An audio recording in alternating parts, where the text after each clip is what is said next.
J'ai commencé donc mon jeûne ce matin. J'ai hésité à avaler un truc ou pas et finalement j'ai décidé de boire un shake protéiné, végétal, bio, bref.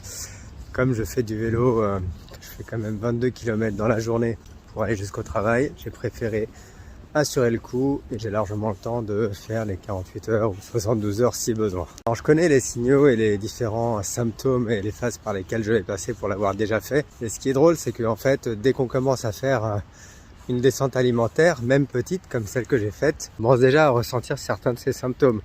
Bon, il y a évidemment la sensation de faim, mais il y a quelque chose qui est typique, qui est la modification de l'haleine, du goût que vous avez dans la bouche. Et il y a plusieurs goûts qui se succèdent et qui en fait sont différents du goût que vous avez d'habitude ou de l'absence de goût. Et ça, c'est vraiment typique de lorsque vous commencez à jeûner.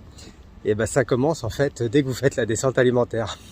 Preuve que le corps commence déjà l'élimination, commence déjà son travail. Ce midi, je vais donc profiter du soleil et je vais terminer le livre qui m'accompagne.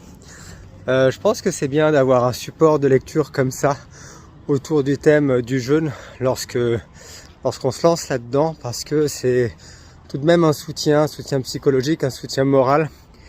Et voilà, et ça aide à se motiver et ça aide à, voilà, ça renforce quand même le mental.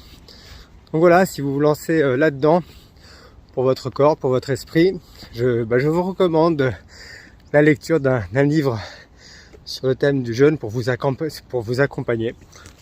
Celui-là est pas mal et se lit vraiment très facilement. N'hésitez pas à aller faire un tour sur l'article que j'avais rédigé sur le jeûne qui détaille ma descente alimentaire sur 3 semaines et le jeûne que j'ai fait sur 8 jours sur zen-fort.com/blog comme d'habitude. Vous recherchez jeûne, vous tomberez dessus. Donc voilà, c'est midi, c'est marche, soleil, lecture, on va profiter des bienfaits de la nature et puis la marche pour activer les fluides et faciliter l'élimination. Alors pourquoi vouloir se priver de nourriture, voire d'eau? Pourquoi vouloir priver son corps de besoins qui sont quand même assez primaires? Plusieurs réponses à cela. Alors pourquoi moi je le fais? Moi je le fais pour plusieurs raisons. D'abord d'un point de vue bien-être physique, donc de santé.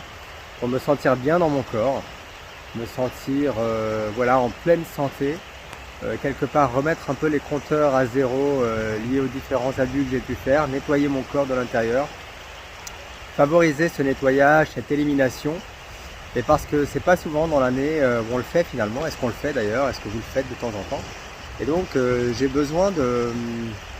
après tous ces abus, j'ai besoin de sentir que je me décrasse quelque part, que je nettoie la machine, et que j'aide mon corps à se sentir bien et à se sentir en bonne santé. Les expériences que j'ai pu faire jusqu'à maintenant m'ont montré que je tombais en effet beaucoup moins malade, et que voilà, avec ça m'aidait, je me sentais plus léger et que j'avais plus d'énergie. L'autre chose que je vais peut-être commencer à rechercher maintenant également, c'est quelque part un recentrage sur soi. Ça facilite, vous êtes plus en contact avec vous. Alors évidemment, idéalement, il faudrait éliminer les activités habituelles que vous avez. C'est pas forcément mon cas, je continue à travailler, je continue à faire à manger pour la famille, je continue toutes mes activités habituelles. La seule chose que j'enlève, c'est l'activité physique intense, le sport, aller au boulot, au bureau. Ça, je le fais pas, aller à la salle de sport, je vais pas le faire. Par contre, tout le reste, je le conserve. Et lorsque vous le faites également, ça procure un certain vide, une certaine vacuité. L'autre chose que je recherche, je sais que le jeûne a des effets sur la régulation des émotions, sur le bien-être, ou plutôt le mal-être psychologique et émotionnel.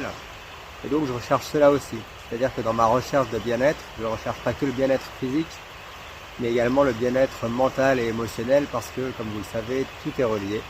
Et voilà, et donc bien-être au niveau de l'appareil digestif, bien-être au niveau du cerveau, bien-être au cerveau du corps, des émotions, tout ça c'est lié.